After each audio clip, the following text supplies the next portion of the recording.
Hola, soy Max Kaiser y esto es Kaiser Report. Hola, Stacy. Hoy, en cambio, nos vamos a centrar en los recortes de impuestos. ¿Quién tiene la razón? ¿La encuesta Empire State o el FMI? El crecimiento de los salarios mucho más moderado de lo que prometía la reforma.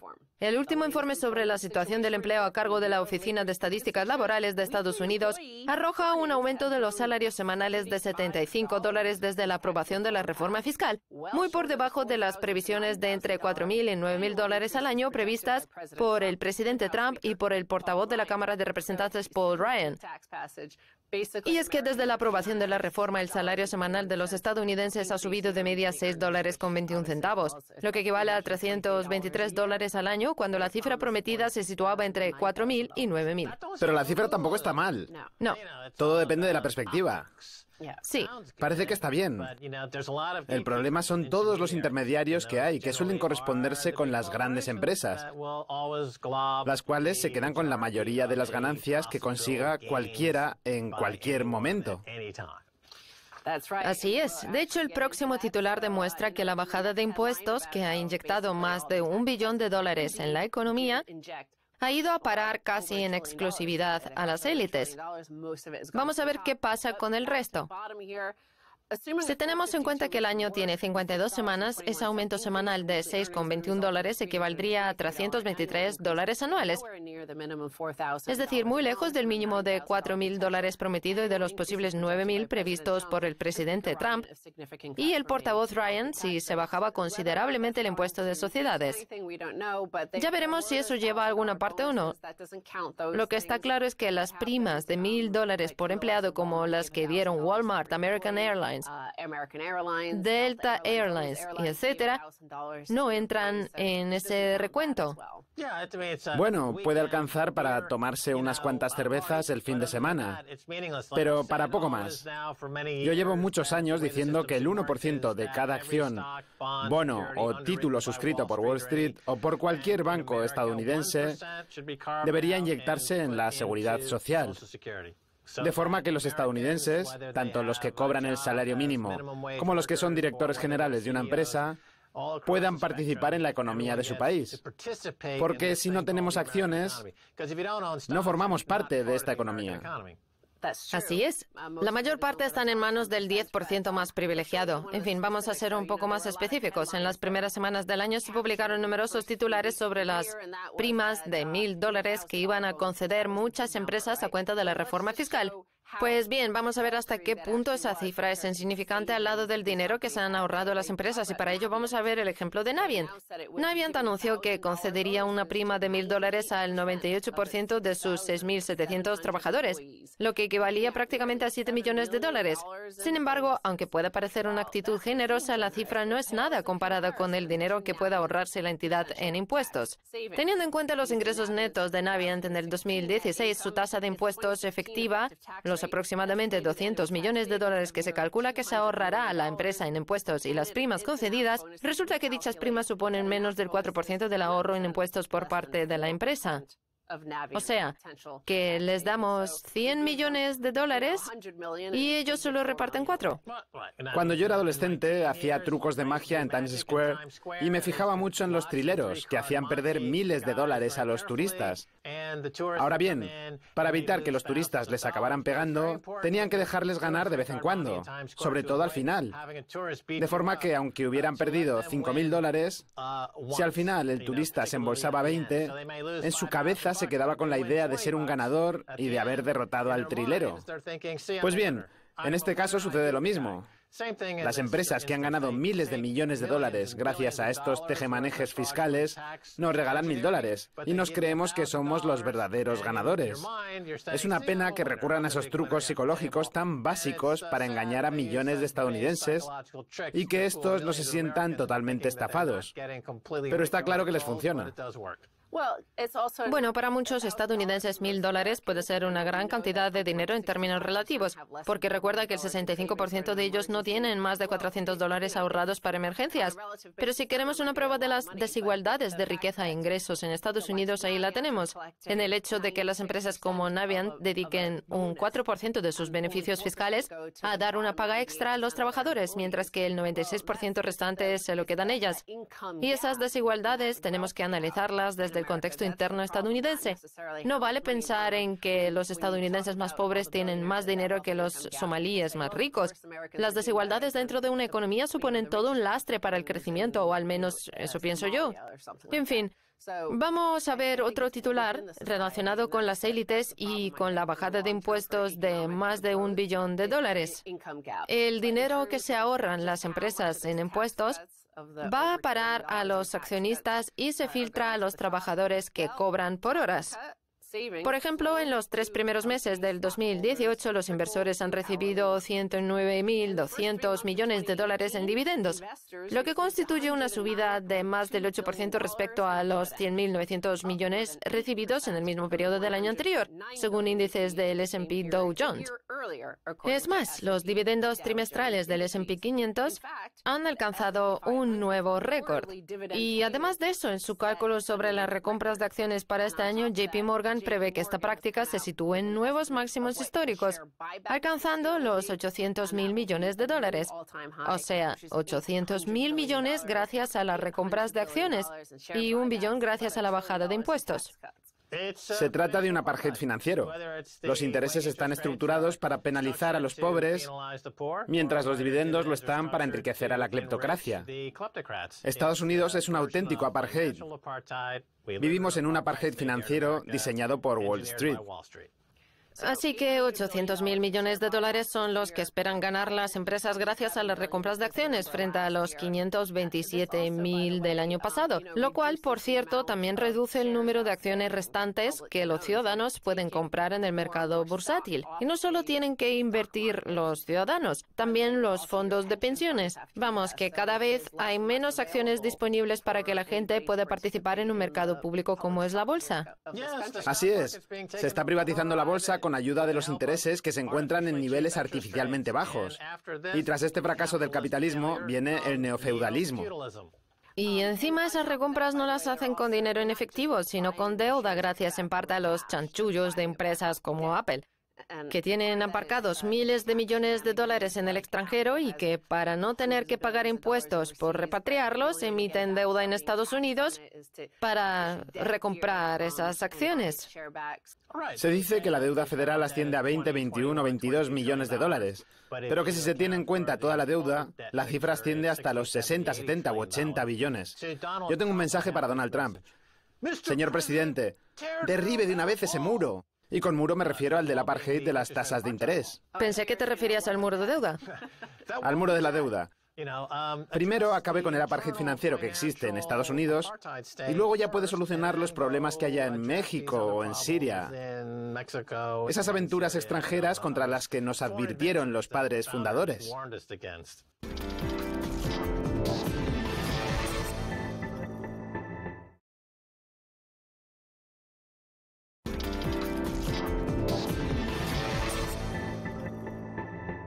Bienvenidos de nuevo a Kaiser Report, soy Max Kaiser. Eso de hablar con Mitch Firestein, autor de Planeta Ponzi, un libro aclamado en todo el mundo y publicado en diversos idiomas. Bienvenido de nuevo, Mitch. Es un placer, Max. ¿Esta vez se ha traído el boli? ¿Este? ¿El que se rompe? Sí, es un boli muy caro. ¿Cuántos llevo rotos ya, Mitch? ¿5? ¿6? Es duro venir a este programa. Pues he conseguido arreglarlos. Increíble. Montblanc es una marca buenísima. Enséñale a la gente los cordones de sus zapatos. No, los cordones Venga, no. enséñeselos. Venga. No. Bueno, ya se los enseñará antes de que acabe el programa. En fin, vamos a hablar de varias cosas interesantes, Mitch, como el balance general general de la Reserva Federal. Ya que es usted el hombre de los gráficos, creo que nos ha traído algunos, ¿verdad?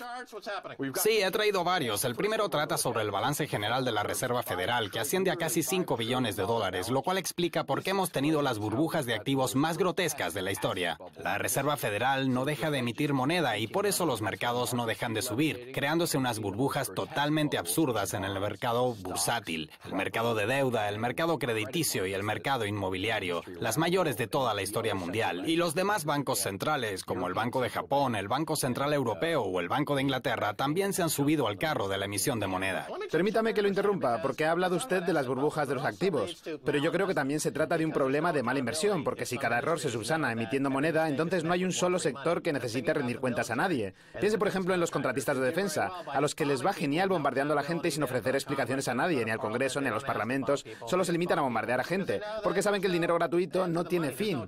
Y lo hacen con el apoyo de los bancos centrales. ¿Es así? Fíjese en algunos de los miembros del complejo militar industrial, como Boeing o Lockheed Martin, que han subido casi el 2000% desde que se iniciara la guerra contra el terrorismo. Ahora bien, ¿qué es en realidad la guerra contra el terrorismo? Porque parece más bien una guerra contra la democracia. Mire, llevo tiempo diciendo que lo primero que suele estallar en una guerra de divisas, que fue lo que tuvimos hace 8 o 9 años y que sigue con nosotros. Las guerras de divisas conducen a guerras comerciales y las guerras comerciales acaban traduciéndose en conflictos armados. La guerra contra el terrorismo es el colmo de la propaganda. Ya no podemos fiarnos de lo que nos cuentan los medios tradicionales. Por ejemplo, la CNN es dueña de CNN Turquía, una auténtica red propagandística. Y CNN Estados Unidos no es que sea mucho mejor en términos propagandísticos. Por su parte, en el Reino Unido ocurre una cosa similar. Fíjese, por ejemplo, en la propaganda de la BBC, en lo que han hecho Theresa May y el mentiroso de Boris Johnson para provocar una guerra en Siria y en los acontecimientos de Salisbury, cuando al cabo de 5 horas dijeron que la culpa había sido de Rusia y que Al-Assad había bombardeado a su propio pueblo. Ya no hacen falta pruebas para iniciar una guerra, ya no acuden al Parlamento ni necesitan la aprobación de la ciudadanía. Si quieren guerra, la tienen. Y encima, el complejo militar industrial se enriquece, mientras los contribuyentes salimos perdiendo. De acuerdo. Siguiendo en el marco de mi perspectiva, muchas de esas cosas se explican por el hecho de que en nuestra economía nadie rinde cuentas. Y esa falta de rendición de cuentas y esas malas inversiones vienen desde el origen, desde el Banco Central. Exacto. Que no se atiene a ningún estándar a la hora de dar explicaciones de lo que hace, como sería, por ejemplo, vincular su actividad al oro, como hizo en el pasado. Se limita a emitir moneda a raudales y listo. La Reserva Federal tiene un nuevo presidente, Jerome Powell, que ha sustituido a Janet Yellen. ¿Qué pasa con él? Pues que es igual que Janet Yellen, solo que viste distinto. No es más que la continuación de Bernanke y Yellen, que le han cedido el testigo. Los bancos centrales han apoyado una serie de instituciones zombies gracias a los intereses bajos, propiciando que ciertas empresas que tenían que haber quebrado, como Tesla, que vive de las ayudas del Estado, no lo hayan hecho. Si los intereses no estuvieran en el 0%, si el Banco Central Europeo no interviniera en el mercado de la deuda corporativa, y si el Banco Central de Suiza no se dedicara a comprar acciones, esas empresas no contarían con ese apoyo. Esto es lo que demuestra que nos encontramos en un entorno en el que al final la inflación se saldrá de madre y tendremos hiperinflación. Y los bancos centrales, que se creen que saben de todo, no podrán controlarla, además de pillar a mucha gente con el pie cambiado. A ver, es muy difícil determinar el punto álgido de una burbuja, pero lo que está claro es que burbuja tenemos y en todos los mercados. Como pueden ver en el gráfico que aparece en pantalla sobre la velocidad monetaria, refleja un descenso brusco de la misma hasta niveles aún inferiores a los que se alcanzaron en 1959. Y sin embargo, los gobiernos no dejan de decirnos que nos encontramos en una recuperación económica. Por eso yo digo que esa recuperación es ficticia. El discurso es una mentira total y absoluta. Y muchos de nuestros espectadores se habrán dado cuenta de que la situación económica no ha mejorado con una inflación de los activos que sigue por las nubes. Por ejemplo, el precio de la educación ha subido un 2000% desde los años 80, mientras que los salarios se han estancado cuando los ajustamos a la inflación. Las pequeñas y medianas empresas, que son la esencia de toda economía, no pueden pedir dinero prestado a los bancos. En cambio, si una persona recurre a un gran banco que recibe dinero del Banco Central y pide prestados 1.000 o 2.000 millones para comprarse una casa de lujo en Central Park, se los dan. Bueno, Porque, en otras palabras, es un ejemplo manifiesto de capitalismo clientelista en el que el dinero no fluye hacia la economía para apoyar a las pequeñas y medianas empresas, puesto que los bancos no quieren correr ningún riesgo y prefieren acumular el dinero participando en los préstamos como bancos comerciantes, que es en lo que se han convertido todos, en grandes acumuladores de dinero con el que capitalizar la inflación de los activos que tienen en sus balances generales, lo cual infla el mercado bursátil y con él el mercado de las opciones, que a su vez hacen que personajes como Jamie Dimon o Lloyd Blankfein se enriquezcan cada día más. Vamos, que al ponerle un torniquete a la economía, al interrumpir el flujo económico y al hacer caer la velocidad monetaria hasta cero, lo que han conseguido es inflar su patrimonio hasta límites insospechados. efectivamente, el gobierno no debería pagar intereses a los bancos. La Reserva Federal no debería pagarles intereses por sus excesos de reservas, sino que debería reorganizar todo ese sistema corrupto en el que los bancos ganan dinero, quedándose con excesos de reservas que provienen de la emisión de moneda. Por dejar las cosas claras, no es solo que el costo del endeudamiento para los bancos sea cero, Exacto. sino que encima les pagan por endeudarse. Sí, eso es, eso es. Los bancos piden dinero prestado al Banco Central y luego lo depositan también en el Banco Central. Sí. Por lo que cuanto más se endeudan, más ganan. La relación riesgo-recompensa tan propia del capitalismo, en la que se supone que a mayores riesgos, mayores recompensas, se ha invertido. Los bancos consiguen grandes recompensas sin apenas incurrir en riesgos. Recuerdo que cuando hicimos el especial sobre el Brexit, los más agoreros, entre los cuales se encontraba Theresa May, decían que sería el fin del mundo, que los mercados se vendrían abajo, que la libra perdería todo su valor. Pues bien, la libra vuelve a cambiarse por 1.44 dólares, el mismo nivel que tenía antes del Brexit, y mientras que el mercado bursátil ha subido un 20%. Y además, el otro día el Reino Unido anunció una cifra de desempleo que constituye su mínimo histórico desde 1971. Ahora bien, ¿eso es creíble? Pues claro que no. La producción británica no ha mejorado nada, los salarios reales no han subido y el precio de la vivienda se ha disparado hasta encontrarse en una auténtica burbuja. Los bancos prestan dinero a las constructoras a intereses ridículamente bajos y encima se llevan un trozo del pastel, aunque luego, 3 años más tarde, no haya quien compre esas viviendas y las sociedades vehículo acaben saltando por los aires, que saltarán. Lo que pasa es que esta vez nadie les querrá rescatar y eso será lo que ocurra tanto en el Reino Unido como en Estados Unidos.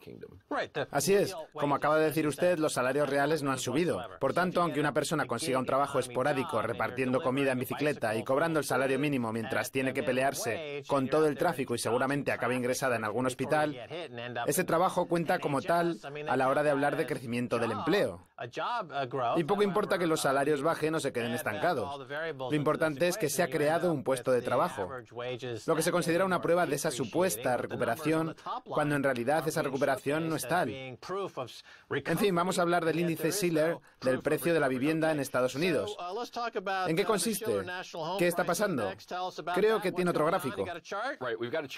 Así es, tenemos un gráfico que recoge la evolución del precio de la vivienda entre 1987 y el 2018.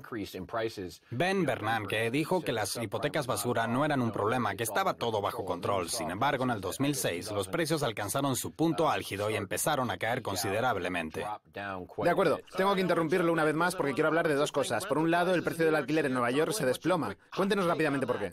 Pues porque hay demasiada oferta y no la suficiente demanda, y tampoco hay demasiados trabajos bien remunerados. Los alquileres seguirán desplomándose. ¿Cree que la tendencia va a seguir porque ya han caído un 13%? Yo creo que el precio de la vivienda puede caer hasta un 80% o incluso más. ¿Cómo? ¿Un 80% como en Tokio en 1989? Exacto, exacto. Dios mío, Mitch. ¿Quieren contactar con nosotros? Escríbanos un tuit a Kaiser Report. Hasta la próxima. Adiós.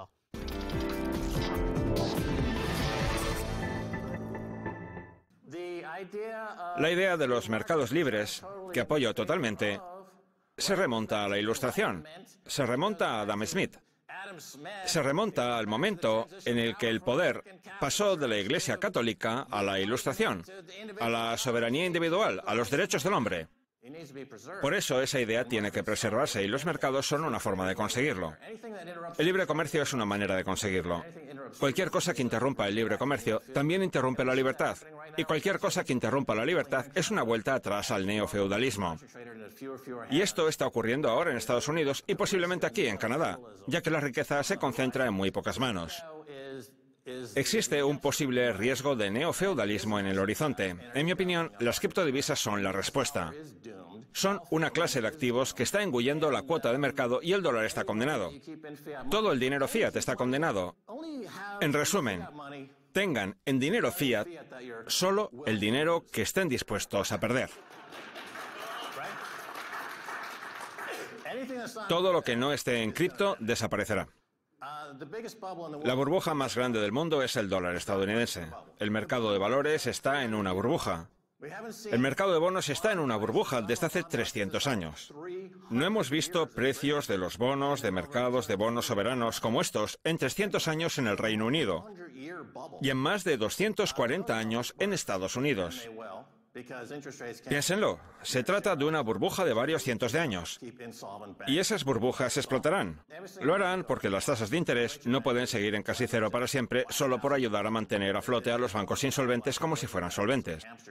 La gente está empezando a entender que los enemigos son los banqueros gánsteres y no esos conflictos inventados ni esas guerras contra chivos expiatorios que vemos ahora. Se acordarán de que cuando los demócratas estaban en el poder, los enemigos eran los musulmanes. Y ahora con los republicanos son los rusos. Pero todo eso es una estupidez. Los enemigos son los banqueros gánsteres. Ese es nuestro enemigo común. Tenemos que superar ese sinsentido local y regional de chivos expiatorios y fanatismo. Wachovia blanqueó 3.800 millones de dólares procedentes de la droga para los cárteles mexicanos. Por supuesto, la compró Wells Fargo, una de las posiciones fuertes de Warren Buffett, a la que se descubrió hace poco robando dinero de las cuentas de millones de sus clientes y solo les dieron un pequeño toque de atención. El precio del fraude y el terrorismo en Estados Unidos es de aproximadamente 10 centavos por cada dólar robado. Ese es el castigo y ese es el modelo de negocio. ¿Y qué opinas del titular que habla de Wachovia blanqueando todo ese dinero? ¿Cuál es la diferencia con Silk Road? Un sitio que se usó como excusa para acusar al Bitcoin de ser utilizado para blanquear dinero, comprar drogas y cosas por el estilo. Bueno, Ross Ulbricht, el administrador de Silk Road, está cumpliendo cadena perpetua. ¿Y no hay nadie de Wachovia en la cárcel? No, ni de Wells ¿Y Fargo. nadie de HSBC? HSBC finalmente nunca fue a juicio.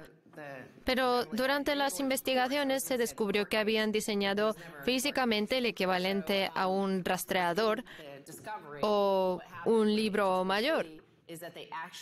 Habían creado una caja física únicamente para que los cárteles de la droga mexicanos pudiesen entregar el dinero a distintas oficinas de HSBC en Ciudad de México. Pero aquí no van a la cárcel. Nunca se les condenó por nada. Cobraron unas buenas primas. Unas primas que se rigen por las acciones, que suben de valor según el valor del mercado, que a su vez se valora en base a las recompras de acciones costeadas a la tasa de interés del 0% de los bancos centrales. Así que los bancos centrales son cómplices. Insisto, el Bitcoin está luchando contra todo ello y con un poco de suerte acabará enterrando a toda esta gente. El Bitcoin es la revolución y el medio a través del cual veremos a muchos banqueros tirándose por las ventanas, igual que se vio en los años 30, en el siglo pasado. Es parte de su propósito. Ah, sí, robots del mercado de valores reaccionando frente a noticias. Acabo de comentar esto ahora mismo. Básicamente, los robots escriben las noticias financieras y luego otros robots leen esas noticias y hacen intercambios algorítmicos en Wall Street que se basan en las noticias que ha escrito un robot y que otro robot usa para intercambiar valores y crear precios de los cuales informan otros robots. Y aquí lanzo una pregunta inquietante. ¿Será Satoshi Nakamoto un robot que creó una moneda para sí mismo? Bueno, yo creo que Satoshi viene del futuro. Llegó y ahora viaja al inicio de los tiempos para conocer a Dios. Así, Wells Fargo arruinó a sus clientes hasta la muerte utilizando algoritmos maliciosos que iban robando dinero. Pero, repito, no pasa nada. No hay multa ni acciones penales para este tipo de fraude.